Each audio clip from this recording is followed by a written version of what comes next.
Magic അവൻ powered by ക്രസ്റ്റൻ ക്രമിലേക്ക് സ്വാഗതം. Magic അവനിൽ സാധാരണയായിട്ട് ഒരുപാട് നോൺ വെജിറ്റേറിയൻ വിഭവങ്ങൾ നമ്മൾ കാണിച്ചുകൊണ്ടേയിരിക്കുകയാണ്. അപ്പോൾ വെജിറ്റേറിയൻസിനെ ഇങ്ങനെ മറക്കുന്നത് ശരിയാണോ? അപ്പോൾ വെജിറ്റേറിയൻസിന് വേണ്ടിയിട്ടും എന്തൊക്കെ തയ്യാറാക്കണം അല്ലേ? കുറേ കാര്യങ്ങളൊക്കെ തയ്യാറാക്കണ്ടേ? അപ്പോൾ ഇന്നത്തെ എപ്പിസോഡിൽ വെജിറ്റേറിയൻസിനാണ് കൂടുതൽ പ്രാധാന്യം കൊടുക്കുന്നത്. എങ്കിൽ പോലും ഈ വെജിറ്റേറിയൻ വിഭവം നോൺ വെജിറ്റേറിയൻ ഇഷ്ടപ്പെടുന്നവർക്കും ഒരു പക്ഷേ ഇഷ്ടമാകും. ഒരു പക്ഷേ അല്ല, ശരിക്കും ഇഷ്ടമാകും. കാരണം ഇത് ഇറച്ചി പോലെ തോന്നിക്കും, എന്നാൽ ഇത് ഇറച്ചിയല്ല.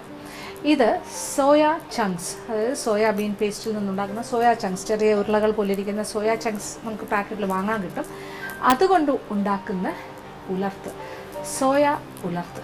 അപ്പോൾ ഇത് കേട്ട് കഴിഞ്ഞിട്ട് എന്തുകൊണ്ട് ബീഫ് ഉലർത്ത് എന്നൊക്കെ പറയുന്ന പോലെയാണ് ഇത് സോയ ഉലർത്ത്. അപ്പോൾ ഇത് വളരെ നാടൻ രീതിയിൽ എങ്ങനെയാണ് തയ്യാറാക്കുന്നത് നോക്കാം. ഇതിനുവേണ്ടി ചേരുവകൾ എന്തൊക്കെയാണെന്ന് നോക്കാം. സോയ ഉലർത്ത് ചേരുവകൾ: സോയ ചങ്ക്സ് 2 കപ്പ്, മല്ലിപ്പൊടി 1 ടീസ്പൂൺ, മുളക് പൊടി 1 ടീസ്പൂൺ, കുരുമുളക് പൊടി 1/2 ടീസ്പൂൺ, മഞ്ഞൾപ്പൊടി 1/4 ടീസ്പൂൺ, വെള്ളം 6 കപ്പ്, ഉപ്പ് ആവശ്യത്തിന്.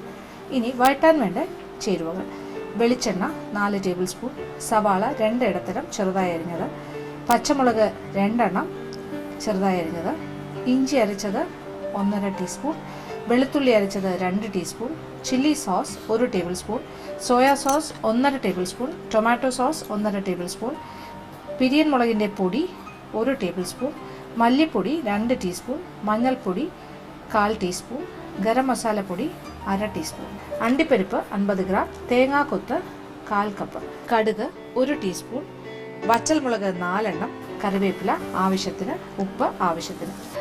ഇനി ചൂടുകട്ടിയുള്ളൊരു പാത്രം അടുപ്പിലേക്ക് വയ്ക്കുന്നു. ആദ്യം തന്നെ ഇതാണ് നമ്മളുടെ സോയ ചങ്ക്സ്. ഇത് ഏകദേശം കപ്പളവിനൊരു 2 കപ്പ് അളന്നതാണ്. ഇത് വെള്ളത്തിൽ സാധാരണയായിട്ട് കുതിർത്തൊക്കെ നമ്മൾ ഉപയോഗിക്കും. പക്ഷേ ഇപ്പോൾ ഇതിന് ചെയ്യുന്നത് കുതിർക്കുന്നതിന് പകരം നമ്മളിതൊന്ന് തിളപ്പിക്കാൻ പോവാണ്. ഒരു 6 കപ്പ് വെള്ളം ഒഴിക്കാം. എന്നിട്ട് ഇതിനെ വേവിക്കണം. വേവിക്കുന്നതിനും കുറച്ച് കാര്യങ്ങളുണ്ട്. അതിനോടൊപ്പം ഒരു 1/4 ടീസ്പൂൺ മഞ്ഞൾപ്പൊടി, 1/4 ടീസ്പൂൺ മഞ്ഞൾപ്പൊടി, 1 ടീസ്പൂൺ മുളക് പൊടി, പിരിയൻ മുളകിൻ്റെ പൊടി തന്നെ ആയിക്കോട്ടെ, അതുപോലെ 1 ടീസ്പൂൺ മല്ലിപ്പൊടി, പിന്നെ ഒരല്പം കുരുമുളക് പൊടി, ഒരു 1/2 ടീസ്പൂൺ തരിതരിപ്പായി പൊടിച്ച നമ്മളുടെ വീട്ടിൽ പൊടിച്ച കുരുമുളക് പൊടി 1/2 ടീസ്പൂൺ. ഇതെല്ലാം സോയ ചങ്ക്സിൻ്റെ ഉള്ളിലേക്ക് പിടിക്കാനുള്ള കാര്യങ്ങളാണ്. കാര്യം സോയ ചങ്ക്സ് എന്ന് പറഞ്ഞാൽ സ്പോഞ്ച് പോലെയാണ്, അതിങ്ങനെ കാര്യങ്ങൾ വലിച്ചെടുക്കും. അപ്പോൾ ഈ വെള്ളത്തിൽ ഇതെല്ലാം ഉണ്ടെങ്കിൽ നല്ലതാണ്. പിന്നെ ആവശ്യത്തിനുള്ള ഉപ്പ്, ഉപ്പ് വേണമെങ്കിൽ വീണ്ടും ചേർക്കാം. അപ്പോൾ എല്ലാ കാര്യങ്ങളും ചേർത്ത് കഴിഞ്ഞു. ഇതിൽ മഞ്ഞൾപ്പൊടി ഉണ്ട് ഒരു 1/4 ടീസ്പൂൺ, മുളക് പൊടി 1 ടീസ്പൂൺ, 1 ടീസ്പൂൺ മല്ലിപ്പൊടി, പിന്നെന്താ കുരുമുളക് പൊടി 1/2 ടീസ്പൂൺ, പിന്നെ പാകത്തിനുള്ള ഉപ്പ്. ഇത്രയും കാര്യങ്ങൾ ചേർത്തു. ഇനി ഇത് ഒന്ന് തിളയ്ക്കട്ടെ. തിളച്ച് പാത്രം ഒന്ന് അടച്ചിട്ട് വേവിക്കാം. നന്നായിട്ടൊന്ന് തിളച്ച് വേകട്ടെ. നന്നായിട്ട് വെന്ത് കഴിയുമ്പോൾ ഇതിങ്ങനെ വന്ന് കഴിയുമ്പോൾ തന്നെ ഇത് സോഫ്റ്റായി തുടങ്ങും. സോയാ ചങ്ക്സ് ഇങ്ങനെ ഡ്രൈ ആണ്, ഇത് ഉണങ്ങിയ സോയാ ചങ്ക്സ് അല്ലേ. അപ്പോൾ ഈ വെള്ളത്തിൽ കിടന്ന് ഇങ്ങനെ തിളച്ച് അതിങ്ങനെ വേകും, നല്ല സ്പോഞ്ചി ആയിട്ട് വരും. അത് കഴിഞ്ഞാൽ ഈ വെള്ളത്തിൽ നിന്നും നമ്മളതിനെ ഊറ്റി മാറ്റിയിട്ട് സ്ട്രെയിനറിൽ മാറ്റിയാലും മതി, അല്ലെങ്കിൽ കണ്ണാപ്പം കൊണ്ട് കോരി മാറ്റിയിട്ട് നന്നായിട്ട് പിഴിഞ്ഞ് ഒരല്പം തണുക്കാൻ സമയം കൊടുക്കുക. നന്നായിട്ട് പിഴിഞ്ഞിട്ടാണ് പിന്നെ ബാക്കി കാര്യങ്ങൾ ചെയ്യുന്നത്. എന്തായാലും ഇതൊന്ന് വേകണം, അതിനകത്തേക്ക് ഈ കാര്യങ്ങളെല്ലാം കയറി വരണം. അത് കഴിഞ്ഞിട്ട് നമുക്ക് സോയാ ചങ്ക്സിൻ്റെ ബാക്കി കാര്യങ്ങൾ കാണാം. ഇപ്പോൾ നമ്മളുടെ സോയാ ചങ്ക്സ് ഏകദേശം വെന്ത് കഴിഞ്ഞു. 10-15 മിനിറ്റ് സമയം കഴിഞ്ഞു. നന്നായിട്ട് തിള വന്ന് കുറച്ച് നേരം ഇങ്ങനെ വേവിച്ച് ഇനി നമുക്ക് പാത്രത്തിൻ്റെ അടപ്പ് മാറ്റി നോക്കാം. ഇപ്പോൾ സൈസും കുറച്ചുകൂടി വലുതായി, സ്പോഞ്ചി ആണല്ലോ, സ്പോഞ്ച് മാതിരി. പക്ഷേ ഇതിനകത്തേക്ക് ഇപ്പോൾ ഉപ്പും മുളകും മല്ലിപ്പൊടിയുടെ ആ ടേസ്റ്റും എല്ലാം പിടിച്ചിട്ടുണ്ടാവും. മഞ്ഞൾപ്പൊടി എല്ലാം കുറച്ച് എന്താ പറയുക, ഒരു യെല്ലോ ആൻഡ് ഓറഞ്ച് കളറായിട്ട് മാറിക്കഴിഞ്ഞു. ഇനി ഒന്നും ചെയ്യാനില്ല, ഇതിങ്ങനെ നമ്മൾ പ്രസ് ചെയ്ത് നോക്കുമ്പോൾ മനസ്സിലാവും സ്പോഞ്ചി ആയിട്ട് നല്ല സോഫ്റ്റായി കഴിഞ്ഞു. ഇനി ഈ വെള്ളത്തിൽ നിന്നും ഊറ്റി മാറ്റുക.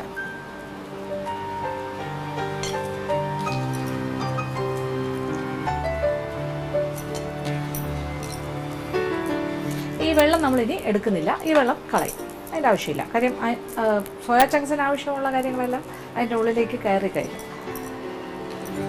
ഇനി ഒന്ന് തണുക്കാനായിട്ട് ഒരല്പം സമയം മാറ്റി വയ്ക്കണം. എന്നിട്ട് കാര്യം നമുക്കിത് കൈ കൊണ്ട് നന്നായിട്ടൊന്ന് പിഴിഞ്ഞ് അതിനകത്തുള്ള വെള്ളമൊക്കെ മാറ്റണം. അപ്പോൾ ഇച്ചിരി തണുത്ത് കഴിഞ്ഞാലല്ലേ അത് ചെയ്യാൻ പറ്റുള്ളൂ. അതുകൊണ്ട് തണുക്കാനായിട്ട് മാറ്റി വയ്ക്കും.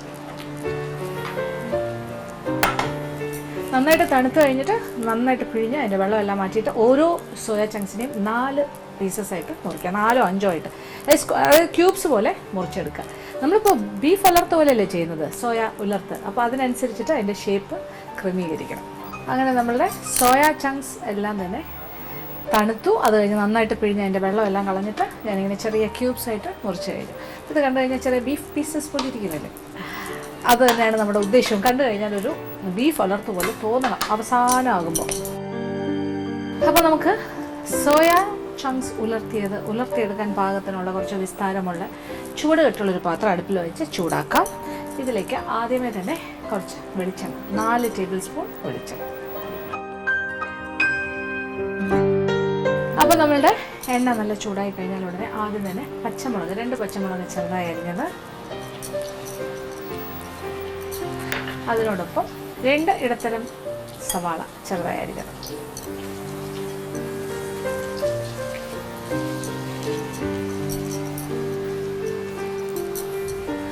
അപ്പോൾ സവാളയുടെ നിറമൊക്കെ മാറി ഒരു ഗോൾഡൻ ബ്രൗൺ കളറാകാൻ തുടങ്ങണം.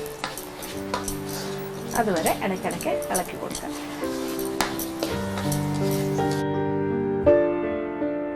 അപ്പോൾ സവാളയുടെ നിറമൊക്കെ ചെറുതായി മാറി തുടങ്ങി. ഇനി ഇതിലേക്ക് നമ്മൾ വെളുത്തുള്ളി അരച്ചതും ഇഞ്ചി അരച്ചതും, ഇതിൽ ഇഞ്ചി അരച്ചത് 1 ടീസ്പൂൺ ആണെങ്കിൽ വെളുത്തുള്ളി അരച്ചത് ഇച്ചിരി കൂടെ ചേർക്കണം. അപ്പോൾ ഇഞ്ചി അരച്ചത് 1 ടീസ്പൂൺ, വെളുത്തുള്ളി അരച്ചത് 1.5 ടീസ്പൂൺ ചേർക്കണം. അപ്പോൾ കൂടുതലും ഗാർലിക്, അതായത് വെളുത്തുള്ളിയുടെ സ്വാദാണ് തരുന്നത്.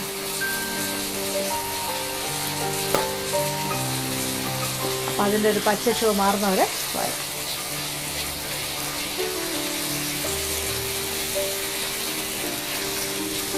ഇതെല്ലാം കൂടി കിടന്ന് നന്നായിട്ടൊന്ന് മൂക്കണം. ഇപ്പം ഇഞ്ചി വെളുത്തുള്ളി അരച്ചതും സവാളയൊക്കെ പാകത്തിന്, പച്ചമുളകും ഒക്കെ പാകത്തിന് മൂത്ത് കഴിഞ്ഞു. ഇനി ഇതിലേക്ക് മഞ്ഞൾപ്പൊടി ഒരു 1/4 ടീസ്പൂൺ, പിന്നെ വേണ്ടത് മല്ലിപ്പൊടി 2 ടീസ്പൂൺ, 2 ടീസ്പൂൺ മല്ലിപ്പൊടി, പിന്നെ പിരിയൻ മുളകിൻ്റെ പൊടി 1 ടേബിൾ സ്പൂൺ, കുറച്ച് കൂടുതൽ പിരിയൻ മുളക് പൊടി 1 ഫുൾ ടേബിൾ സ്പൂൺ ഇടുക.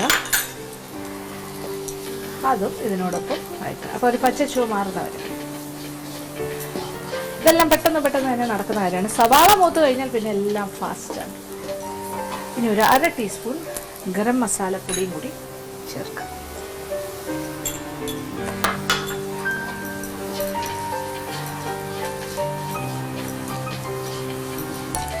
ഇനി കുറച്ച് അണ്ടിപ്പരിപ്പ് ഒരു 50 ഗ്രാം,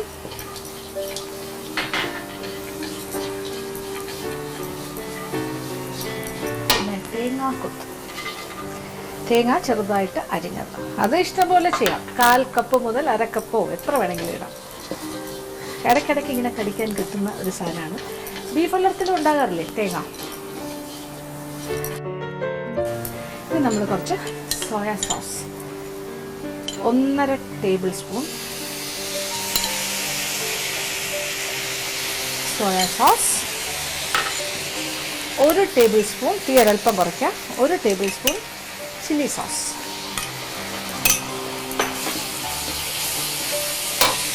അതേപോലെ തന്നെ 1.5 ടേബിൾ സ്പൂൺ ടൊമാറ്റോ സോസ്, 3 കറിയും.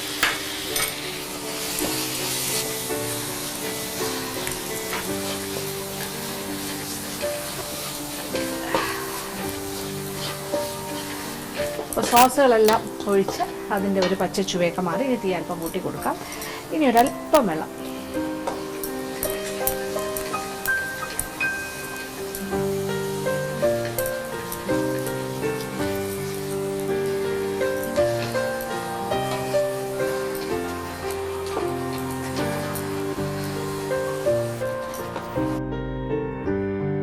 അപ്പോൾ ഏകദേശം നമ്മൾ കുറച്ച് വെള്ളം ഒഴിച്ചു, ഒരു 1/2 കപ്പോളം വെള്ളം ഒഴിച്ചു. കുറച്ചൊന്ന് ഡ്രൈ ആയി കഴിഞ്ഞിട്ട് ഈ മുറിച്ച് വെച്ചിരിക്കുന്ന സോയാ ചങ്ക്സ്, മുറിച്ച് വെച്ചിരിക്കുന്ന വേവിച്ചൂറ്റി നന്നായിട്ട് പിഴിഞ്ഞെടുത്തതാണ്. ഇനി അതും നന്നായിട്ടൊന്ന് ഇളക്കി ഒഴിച്ചു.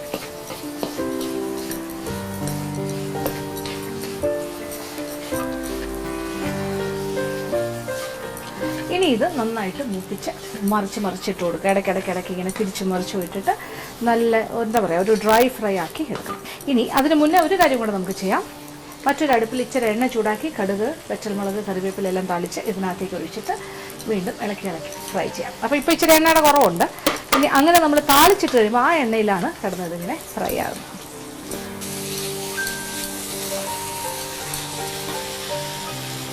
മറ്റൊരു പാത്രം അടുപ്പിലേക്ക് വെച്ചിട്ട് അതിലേക്ക് കുറച്ച് വെളിച്ചെണ്ണ, ഇച്ചിരി ഏറെ വെളിച്ചെണ്ണ ഒഴിച്ച് നമുക്കൊന്ന് താളിക്കാം. കാര്യം ഈ എണ്ണ ആ താളിക്കലോട് കൂടി ഇതിനകത്തേക്ക് ഒഴിച്ച് ഇങ്ങനെ ഇളക്കി കൊടുക്കുമ്പോൾ ഇപ്പോൾ ഇച്ചിരി എണ്ണയിലല്ലേ ഇത് കിടക്കുന്നത്, ആ എണ്ണയിൽ കിടന്ന് നന്നായിട്ട് മൂക്കണം. സാധാരണ ഇപ്പം നമ്മൾ ബീഫ് ഉലർത്തിയാണെങ്കിലും ബീഫൊക്കെ വേവിച്ച് വറ്റിച്ച് വെച്ചിട്ട് പിന്നെ നമ്മൾ എണ്ണ ചൂടാക്കി അതിൽ കുറച്ച് കാര്യങ്ങളൊക്കെ ഇട്ട് താളിച്ച് അതിലിട്ട് ഇങ്ങനെ ഇളക്കി എടുക്കുമ്പോൾ ഒരു പ്രത്യേക മണവും രുചിയുമാണ്.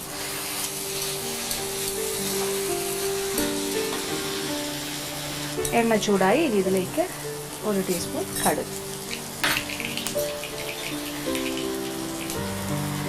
നന്നായിട്ട് പൊട്ടട്ടെ. അത് കഴിഞ്ഞ് ആവശ്യത്തിന് വറ്റൽമുളക്, 1, 4, 5 എല്ലാം ആകാം. കുറേ വറ്റൽമുളകും പിന്നെ ഏറെ കറിവേപ്പിലയും. ഒരു നാടനാക്കിക്കൊണ്ടിരിക്കുകയാണ് കാര്യങ്ങൾ. ഒരു ഫ്യൂഷനാണ് സത്യത്തിൽ. പക്ഷെ ആ സോസിൻ്റെ ഒന്നും ടേസ്റ്റ് ഒന്നും അങ്ങനെ പ്രത്യേകിച്ച് വേറിട്ട് നിൽക്കില്ല. അത് ഇതിൻ്റെ കൂടെ ബ്ലെൻഡാണ്.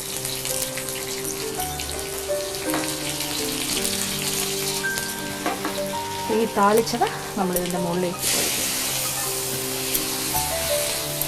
ഇനി ഇത് കുറച്ചുകൂടി നല്ല രീതിയിൽ മുരിഞ്ഞെടുക്കും.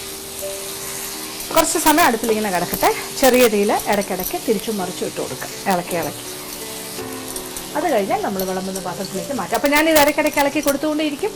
ഫൈനൽ സ്റ്റേജ് ആയി കഴിഞ്ഞാൽ നമ്മൾ വീണ്ടും കാണും. അങ്ങനെ നമ്മളുടെ സോയ ഉലർത്ത് ഇവിടെ റെഡി ആയി കഴിഞ്ഞു.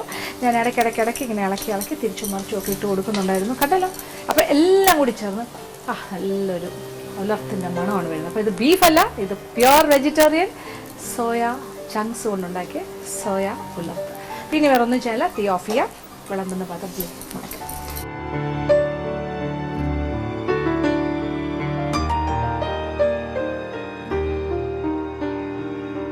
അങ്ങനെ കാണാൻ നല്ല ഭംഗിയുള്ളതും നല്ല മണവും രുചിയുമുള്ള സോയ ചങ്ക്സ് ഉലർത്ത് റെഡിയായി കഴിഞ്ഞു. ഇനി വേറെ ഒന്നും ഇല്ലാതെ ചൂടോടുകൂടി തന്നെ വിളമ്പുക. എല്ലാവർക്കും ഇഷ്ടമാവും.